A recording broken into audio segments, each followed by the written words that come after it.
జై జగన్, జై జగన్, జై వెంకటరామన్న. ఫ్యాన్ గుర్తుకే మన ఓట్లు, ఫ్యాన్ గుర్తుకే మన ఓట్లు.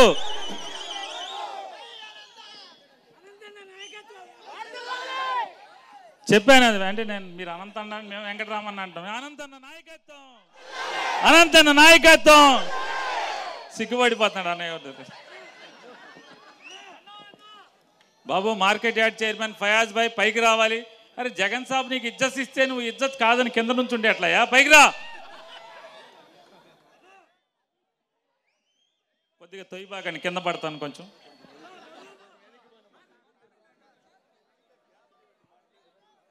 ఈరోజు ఇక్కడ విచ్చేసినటువంటి వైఎస్ఆర్ కుటుంబ సభ్యులందరికీ, అనంతపురం సోదర సోదరీమణులందరికీ కూడా నా హృదయపూర్వక నమస్కారాలు తెలియజేసుకుంటూ, వేదిక మీద ఉన్న పెద్దలందరికీ నా శుభాకాంక్షలు తెలియజేస్తూ, ఇవాళ మన ముందున్నది ఒకటే, వైఎస్ఆర్ కాంగ్రెస్ పార్టీ సాధికారత యాత్ర, బీసీ సాధికారత యాత్ర. ఏం సాధికారత సాధించాము, ఎందుకు ఈ సంబరం మనం చేసుకుంటున్నాం, ఈ ఉత్సవం ఎందుకు అంటే, ఒక్కసారి పాత ప్రభుత్వం జగన్ ప్రభుత్వం, ఆ రోజుల్లో బీసీ ఎస్సీ ఎస్టీ మైనార్టీలకి ఏం జరిగింది, ఏం మర్యాద దక్కింది. ఇవాళ జగన్మోహన్ రెడ్డి గారి ప్రభుత్వంలో బీసీ ఎస్సీ ఎస్టీ మైనార్టీలకి మర్యాద దక్కిందా లేదా, దానికంటే మిన్నగా దక్కిందా లేదా అనేది ఒక్కసారి మనం మాట్లాడుకోవాల్సిన అవసరం ఉంది. గత ప్రభుత్వాన్ని ఒక్కసారి చూద్దాం. 2014 నుంచి 19 దాకా తెలుగుదేశం పార్టీ, బీసీల పార్టీ, తెలుగుదేశం పార్టీకి బీసీలే వెన్నుముక అని చెప్పని ఓట్లు అడుక్కునేదాకా మైకులు హోరెత్తించినటువంటి చంద్రబాబు నాయుడు ఎన్నికలు అయిన తర్వాత బీసీ ఎస్సీ ఎస్టీ మైనార్టీ సోదరుల యొక్క ఓట్లన్నీ దండుకుని అధికారంలో ముఖ్యమంత్రిగా ప్రమాణ స్వీకారం చేసి ఆ బీసీలకు, ఆ ఎస్సీలకు, ఆ ఎస్టీలకు, ఆ మైనార్టీలకు ఏం చేశాడయ్యా, ఏం చేయాలి? ప్రజలు తనకిచ్చిన రాజ్యాధికారాన్ని ఏ ఓటు ద్వారా అయితే, ఎవరి ఓటు ద్వారా అయితే వారి పార్టీకి అధికారం వచ్చిందో ఆ అధికారాన్ని పంచాలా అక్కర్లేదా? ఆ వచ్చిన రాజ్యాధికారాన్ని జనాభా దామాషాలో పంచాలా అక్కర్లేదా? చంద్రబాబు ఏం చేశాడాయా అంటే, ఆయన చుట్టాలకు ఒక 8 మంత్రి పదవులు, రెడ్లికి ఒక 6 మంత్రి పదవులు, కాపులకు ఒక 3 మంత్రి పదవులు, బీసీలకి 3 మంత్రి పదవులు, ఎస్సీలకి 2 మంత్రి పదవులు, మైనార్టీలు ఎక్కడ ఎక్కడ ఎక్కడ ఎక్కడ మైనార్టీలకు మంత్రి పదవి లేదు. షెడ్యూల్ జాతులకు, ఎస్టీలకు మంత్రి పదవి లేదు లేదు లేదు. అంటే ఎస్టీలకి రాజ్యాధికారంలో భాగం లేదు, మైనార్టీలకి రాజ్యాధికారంలో భాగం లేదు. బీసీలకి 3, 25 మంత్రి పదవుల్లో బీసీలకి 3, తన కులస్తులకి 8, రెడ్లకు 6, కాపులకు 3, బ్రాహ్మలకి కోమట్ల వారికి కూడా ఉన్నాయి. కానీ ఈ కింద జాతులకు మాత్రం లేదు. ఓట్లు మాత్రం వేళాయి, పార్టీ మాత్రం మీదే. తెలుగుదేశం పార్టీ బీసీలది, ఎస్సీలది, ఎస్టీలది, మైనార్టీలది. ఓట్లన్నీ వేయండి, అధికారం మాత్రం అగ్రవర్ణాలందరం కులుకుతాం. జగన్ వచ్చాడు, జగన్కి ఓటేశారు. 25 మంది మంత్రుల్లో 17 మంది బీసీ ఎస్సీ ఎస్టీ మైనార్టీ, వారికి మంత్రి పదవులు ఇచ్చాడు. చంద్రబాబు నాయుడు గారు, ఏమండి నా దగ్గర సాయిబులు ఎవరు గెలవలేదు ముస్లింల్లో, అందుకే జలీల్ ఖాన్ కొనుక్కు తెచ్చుకున్నావు కదా, మరి జలీల్ ఖాన్కి ఎందుకు ఇవ్వలేదు? సరే మేము సాయిబులు ఎవరు గెలవలేదు, ఎస్టీలు గెలవలేదు, ఆ 2 కూడా జగన్ తరపునే ఉన్నారు అందరూ. మరి మీ అబ్బాయి కూడా గెలవలేదు కదా, మరి మీ అబ్బాయికి మంత్రి అట్టా ఇచ్చావు, అట్టాగే మాకు కూడా ఇవ్వాలి కదా, మా ముస్లింలకు కూడా అట్లాగే ఇవ్వాలి కదా. అలాగే ఓటు ద్వారా గెలవలేని మా ఎస్టీలకు కూడా అలాగే మంత్రి పదవి ఇవ్వాలి కదా, ఎందుకు ఇవ్వలేదు? నీ కొడుకు మాత్రం మంత్రి ఇస్తావు. ఎందుకు ఇస్తావు? ఇంటికి వెళ్తే ఇంట్లో కాఫీ కూడా ఎవరు, కంచంలో అన్నం కూడా పెట్టరు అనేటువంటి బాధ, లేదా మా వర్గాల పట్ల చిన్న చూప? మేము ఆనవా మీకు? ముస్లింలు ఆనరా?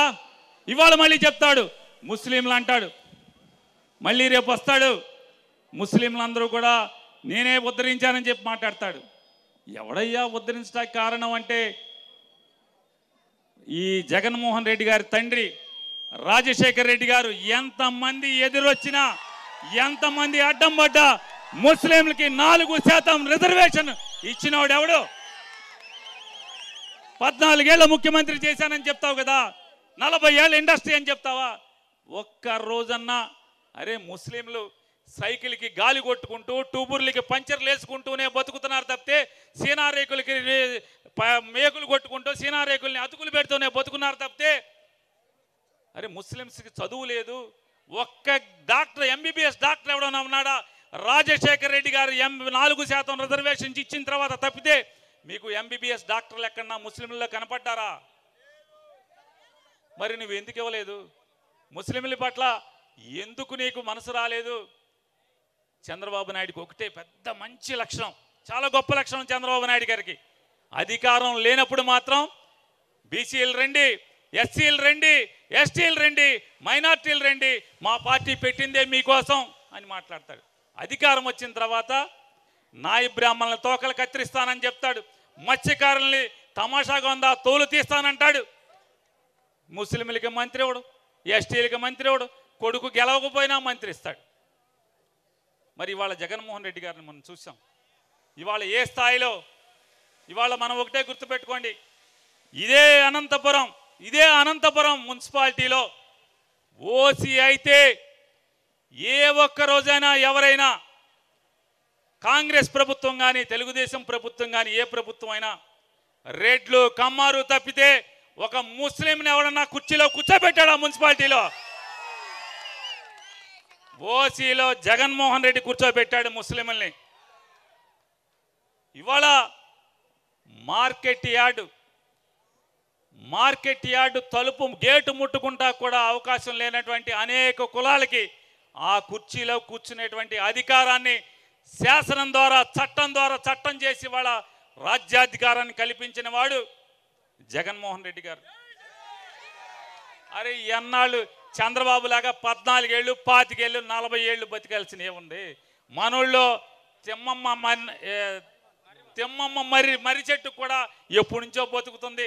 చంద్రబాబు కూడా 40 ఏళ్ళ నుంచి ఇండస్ట్రీ అంటాడు. అరే జగన్మోహన్ రెడ్డి 50 ఏళ్ల లోపడు, 50 ఏళ్ల నిండని కుర్రాడు, మొదటిసారి ముఖ్యమంత్రి. ఇన్ని చేస్తే 25 మంత్రుల్లో 17 మంది బీసీ, ఎస్సీ, ఎస్టీ మంత్రులకి అధికారాన్ని ఇచ్చి 11 మంది మేయర్లో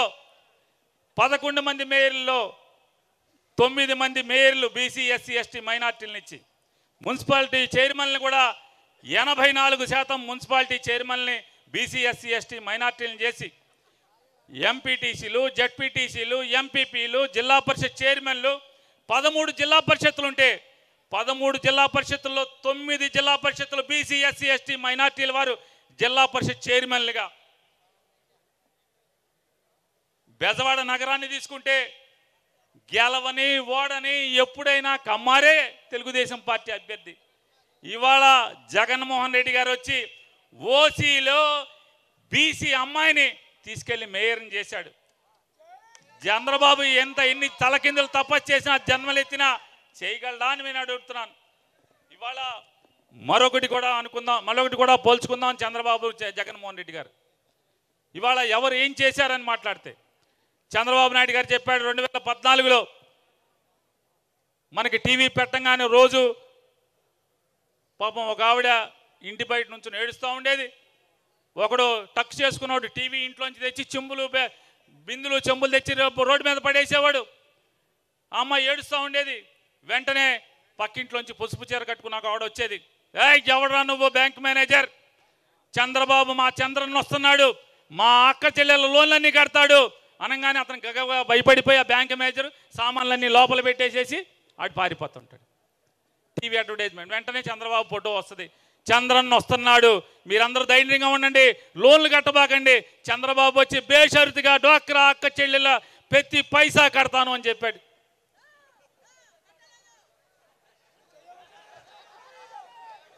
ఏంటయ్యా జరిగిందంటే చంద్రబాబు గారు వచ్చాడు, ముఖ్యమంత్రి అయ్యాడు. డ్వాక్రా అక్క చెల్లెలు ఎవరైతే చంద్రబాబు నమ్మి అప్పులు కట్టకుండా కూర్చున్నారో వాళ్ళ చెంబు చేట ఇంట్లో అన్నీ కూడా వేలం వేయటం జరిగింది. గ్రూపుల్లో డ్వాక్రా గ్రూపుల్లో చంద్రబాబు పుణ్యమాని 1,50,000 గ్రూపులు డిఫంక్ట్ అయిపోయినాయి, దివాళా తీసినాయి. ఇవాళ జగన్మోహన్ రెడ్డి గారు చెప్పాడు, ఓటేసే రోజుకి డ్వాక్రా అక్క చెల్లెల అప్పు ఎంత ఉంటే అంతా 4 దఫాలుగా చెల్లించే బాధ్యత నాది అన్నాడు. 3 దఫాలు ఇప్పటికి చెల్లించాడే లేదా? ఎంత చెల్లించాడు? మొత్తం రేపు వచ్చే నెలలో ఈ నెలలో జనవరి మాసంలో వేసే డబ్బులతో 4వ దఫా కలిపి ఎంత అవుతుందో తెలుసా? 25,570 కోట్ల రూపాయల డబ్బులు జగన్మోహన్ రెడ్డి 4 దఫాలుగా 5 ఏళ్లలో డ్వాక్రా అక్క చెల్లెల అకౌంట్లో పైసా నయా పైసా లంచం ఎవరికి ఇవ్వకుండా సరాసరి మీ బ్యాంక్ అకౌంట్లో వేసాడు. నిజమా కాదా? ఇది నేను చెప్పేది అబద్ధమా? ఇవాళ ఆ రోజు జగన్మోహన్ రెడ్డి గారు ఎక్కే రోజుకి 74 లక్షల మంది పొదుపులో ఉంటే ఇవాళ 98 లక్షల మంది డ్వాక్రా అక్క చెల్లెళ్ళు పొదుపు చేస్తున్నారు. ఎందుకు చేస్తున్నారు? పోనీ దివాళా తీసిన గ్రూపులే ఉన్నాయా అంటే 99.07% బ్రహ్మాండంగా కడుతున్నారు గ్రూపులు. కేవలం 0.03% మాత్రమే అప్పు కడతలేదు. అంటే ఎంత? 100కి 100% నిక్కచ్చిగా నికార్సుగా ప్రతి ఆడపిల్ల డ్వాక్రాలో తీసుకున్నటువంటి ప్రతి అప్పు కూడా నికార్సుగా కడుతున్నారు. ఎందుకు కడుతున్నారు? జగన్మోహన్ రెడ్డి గారు 0 వడ్డీతో సహా అక్షరాల చెప్పిన మాట మాట్లాడిన మాట తూచా తప్పకుండా చెల్లిస్తున్నాడు.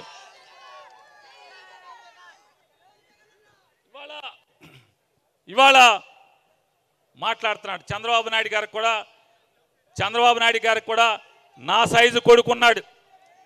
చంద్రబాబు నాయుడు గారికి కూడా నా సైజు నా శాల్తీలు ఇక్కడ ఎవరైనా టైలర్లు ఉంటే కనుక ఆ ప్యాంటు కొలతలు, నడుము కొలతలు, ఈ చొక్కా ఈ జబ్బల కొలతలు నా సైజు నాకన్నా ఎక్కువ సైజు ఉన్నటువంటి కొడుకున్నాడు. ఉన్నాడా లేడా? అతను మాట్లాడతాడు, జగన్మోహన్ రెడ్డి గారు ఏమి ఇచ్చాడయా? సెంటు భూమి అంట, మా బాత్రూమ్ అంత సరి, మా బాత్రూమ్ కూడా మా బాత్రూమ్ అంత ఉంది, సెంటు భూమి అని మాట్లాడుతున్నాడు.